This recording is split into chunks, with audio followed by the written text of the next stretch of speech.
ప్రపంచంలోనే అతిపెద్ద ఆధ్యాత్మిక వేడుక మహాకుంభమేళాకి భక్తులు పోటెత్తారు. గంగా, యమున, సరస్వతి నదుల సంగమ స్థలం ఉత్తరప్రదేశ్లోని ప్రయాగ్రాజ్ భక్తజన సంద్రాన్ని తలపిస్తోంది. తెల్లవారుజామునే లక్షలాది మంది భక్తులు ప్రయాగ్రాజ్కి పోటెత్తారు. రెండో రోజు కూడా లక్షల సంఖ్యలో భక్తులు హాజరయ్యారు. మకర సంక్రమణం సందర్భంగా షాహీ స్నానానికి భక్తులు భారీగా తరలివస్తున్నారు.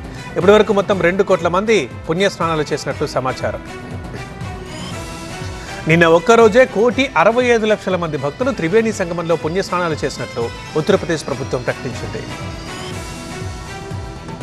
ఇవాళ కూడా 1 కోటి మందికి పైగా భక్తులు మహాకుంభమేళాకు హాజరయ్యే అవకాశం ఉంది. మరో 43 రోజుల పాటు కుంభమేళా జరుగుతుంది.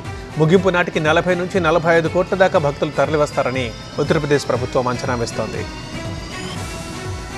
సాధువుల శంఖనాదాలు, భజనలతో ప్రయాగరాజు పులకించిపోతోంది. హర్ హర్ మహాదేవ్, జై శ్రీరామ్, జై గంగామయ్య నామస్మరణతో మారుమోగుతోంది నగరమంతా.